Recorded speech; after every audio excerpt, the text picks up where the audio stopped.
Bonjour à tous et bienvenue. Dans cette vidéo, je vais vous faire une introduction dans ce grand chapitre que sont les fonctions. Une fonction, c'est en quelque sorte un objet mathématique qui modélise des phénomènes de tous les jours, comme par exemple l'évolution de la température au cours de la journée,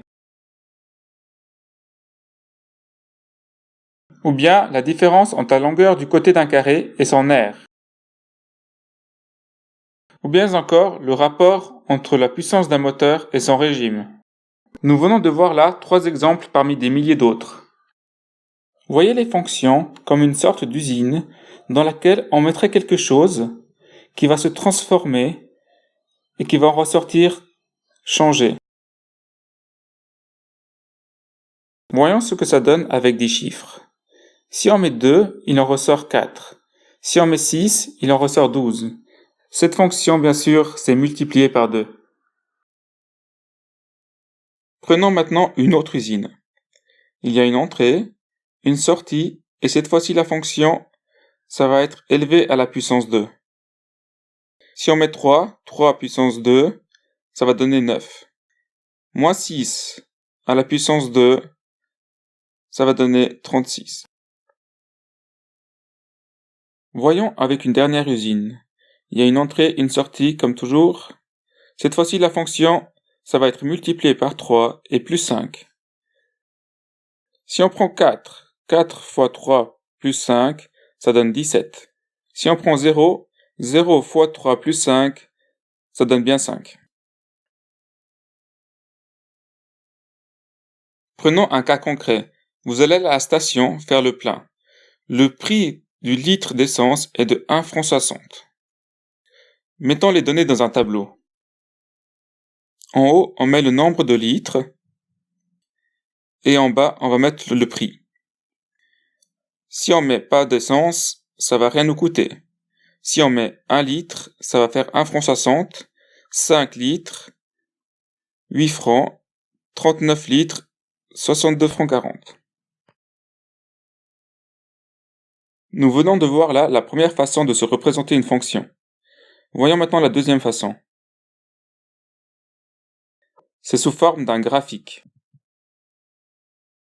Sur l'axe des abscisses, on va mettre le nombre de litres. Et sur l'axe des ordonnées, on va mettre le prix. Numérotons jusqu'à 10.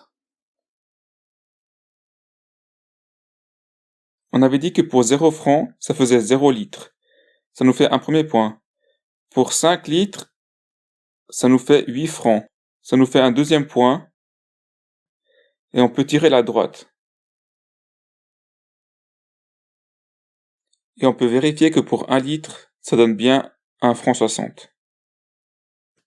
Prenons cette fois-ci une valeur qui ne se trouve pas sur le tableau. Par exemple pour 3 litres. Pour 3 litres, on voit que ça fait un peu en dessous de 5 francs. Mais on ne sait pas très bien combien ça fait. Nous venons de voir là 2 façons de se représenter une fonction. La première, c'est quelque chose de précis, mais d'incomplet. On n'a pas toutes les valeurs. Et la deuxième, c'est complet, mais c'est imprécis. Ça reste une lecture graphique. Et quand je dis complet, on peut prolonger les axes jusqu'à tant qu'il y a de la place. Mais heureusement, il y a une troisième façon de se représenter une fonction. C'est l'expression algébrique. Un gros mot pour dire une formule. Dans ce cas-là, c'est f de x est égal à 1,6x. On peut l'écrire aussi f2.x avec une flèche 1,6x. Ça se lit la fonction f qui à x associe 1,6x. Et là, bien sûr, on ne sait plus où sont le nombre de litres et où est le prix. Voyons avec la formule d'en bas. Si je vous dis que le x, c'est le nombre de litres, c'est une variable en gros, et que le f de x, c'est le prix. Mais il faut bien faire attention à une chose ici. Il faut surtout pas confondre f de x avec f fois x. Ces deux choses-là n'ont rien à voir. Ça s'écrit f de x, et c'est tout simplement un symbole. On pourrait le remplacer par un smiley si l'on veut. Mais bon, niveau mathématique, ça fait pas très sérieux. Il faudrait l'écrire f entre parenthèses x. Quand on a compris ça, on a compris que c'était tout simplement un nombre en fait. Vous vous rappelez du prix qu'on avait du mal à savoir combien ça faisait? Voyons voir si c'est plus facile avec la formule. Quel est le prix pour 3 litres d'essence? Il faut remplacer tout simplement les x par 3. 1,6x c'est 1,6 fois x, 1,6 fois 3 donc, et ça fait 4,8. Voyons avec un nombre qu'on aurait du mal à mettre sur un graphique, 45. On remplace par 45. F de 45, ça fait 1,6 fois 45, et ça donne 72 francs. On voit que là, on a quelque chose de complet et de précis à la fois. J'espère que cette expression algébrique n'a plus de secret pour vous.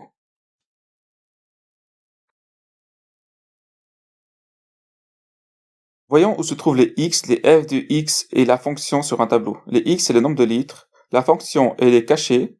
Elle se trouve ici. Et le f de x, c'est le prix. Voyons sur un graphique maintenant. Le x, c'est l'axe des abscisses. La fonction, c'est la droite. Et le f de x se trouve sur l'axe des ordonnées qu'on appelle aussi y. Reprenons notre usine. On avait une entrée, une sortie. À l'entrée se trouvent les x, à la sortie les f de x. Et au milieu, c'est la fonction, bien sûr. Et bien les x, ça s'appelle une préimage. On peut voir aussi le terme d'antécédent.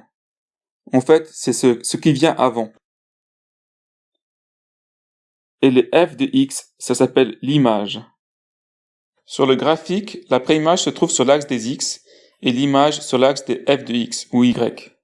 Sur le tableau, la préimage se trouve ici et l'image se trouve là. Et sur la formule, la préimage c'est le x et l'image c'est le f de x. Tout ce qui n'est pas le x, c'est la fonction. Ici c'est 1,6. Il faut savoir aussi que pour une fonction, il peut y avoir qu'une seule image et une ou plusieurs préimages. Prenons un exemple tout de suite avec la fonction x au carré. Si on met 5, 5 au carré, ça fera 25. Avec moins 5 au carré, ça fait aussi 25. Donc, on voit bien que pour la même fonction, il y a deux préimages et une seule image. Prenons une fonction au hasard. Il ne faut pas oublier que 5x est 5 fois x. Si on connaît le x, on peut retrouver facilement le f de x. Prenons un exemple avec 0. 5 fois 0 plus 8, ça fait 8. 5 fois moins 7 plus 8, ça fait moins 27. Et 5 fois 865 plus 8, ça fait 4333. Si on connaît le f de x, on peut aussi retrouver le x.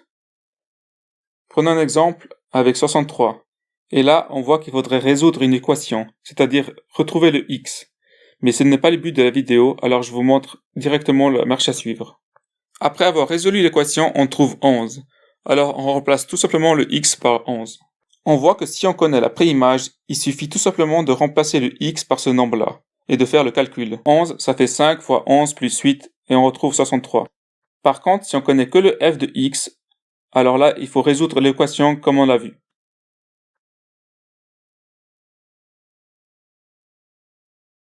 Jusqu'à maintenant, nous avons vu des fonctions très simples, mais il en existe des milliers et des milliers. En voici 4 exemples. On voit qu'on n'est pas obligé de les appeler f de x.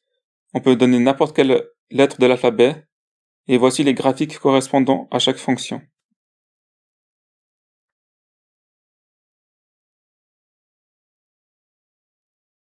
Bon, si on résume un peu ce qu'on a vu dans cette vidéo, nous avons vu qu'une fonction, c'est comme une espèce d'usine dans laquelle on met quelque chose qui va se transformer et qui va en ressortir changé. Nous avons vu qu'il y avait 3 façons de voir une fonction, avec un tableau, un graphique et une formule.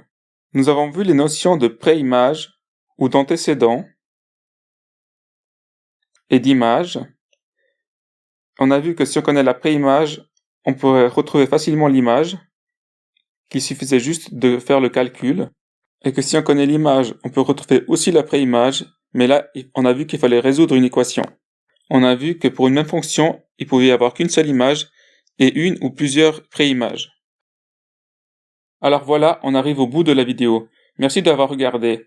Si t'as aimé, n'hésite pas à mettre un commentaire pour me dire ce que t'en as pensé, à liker, à partager avec tes amis, tes collègues, ta famille, et surtout, n'oublie pas de t'abonner pour ne pas rater les prochaines vidéos. À bientôt!